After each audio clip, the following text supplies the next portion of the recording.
One drizzly morning in 2019, I interviewed Sue Hanish in her cozy cottage located in Sedgwick, a village in England's Verdant Lake district, about 75 miles north of Liverpool. Over a cup of tea, the soft spoken 62-year-old occupational therapist and trauma worker told me the story of her trek up Mount Kilimanjaro, a momentous feat for anyone, and all the more so for her. 13 years after a bomb planted by the Irish Republican Army at London's Victoria Station blew off her right lower leg and severely damaged her left foot. I remember a nurse crying and another one gagging at seeing my legs, she recalled. The explosion from a 10-pound device left in a trash bin occurred 50 years to the day Hanish grandfather lost his life in the 1940 bombing of Coventry by the Luftwaffe. Multiple surgeries and years of despondence followed. 40 were injured that day. The man next to Hanish had been killed instantly. Her mind carried enormous guilt about survival and equally about her depression. That man had been between me and the bomb. It's almost like how dare I survive and how dare I not take full advantage of life on planet Earth when he couldn't have that choice. By the time Hanish set out to climb Kilimanjaro on her right below the knee prosthesis and surgically repaired, nearly insensate left foot, her psychic wounds had healed significantly.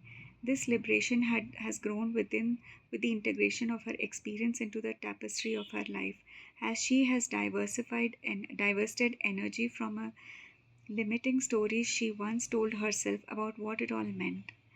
It's a mixed blessing to be on earth, she said to me softly. It is a difficult experience, but I have also been given the opportunity to find out the gold in the wound. I have had I've had some amazing experiences because of what happened to me. For her, those experiences invariably involve others. I have noticed how it's the connections that I make with people that are actually the thing worth living for, and nothing else, really. It's the connections that make me feel I am here, and that also make me want to be here. How can I reach out to other people to help them feel connected? That's the only thing of any heartfelt importance to me. Among the profound connections, Sue was with the last people you would have expected her to bond with. Ever the adventurous sort, some years after the explosion, she found herself in South Africa's KwaZulu Natal wilderness on a peacemaking mission with, among others, several participants from Northern Ireland, veterans of the very organization whose bomb had mangled her body and altered her life forever.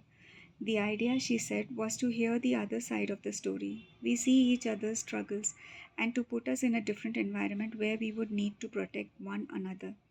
At some point, the expedition had to ford a river. Sue's dilemma was that she could not expose her metallic prosthesis to water, and the anticipation made her quite agitated. She needn't have worried. Plans had already been made for her safe and dry passage. Two men carried her across on their shoulders, one of them a former IRA militant. The fact that it was an IRA guy, it made me absolutely overcome with emotion.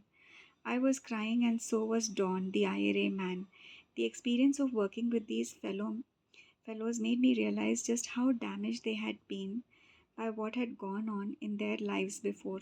Don himself was the youngest of 17. He had his first gun when he was 8, and he grew up in a children's home.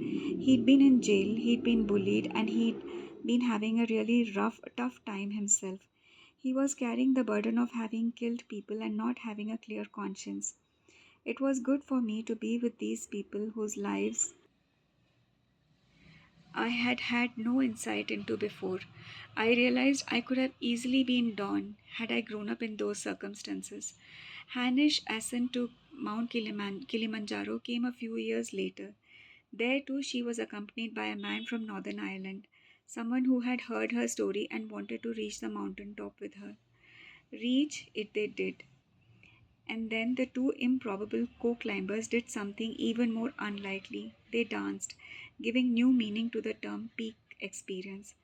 I have had to be invited back into life, she reflected, and it was love that invited me back.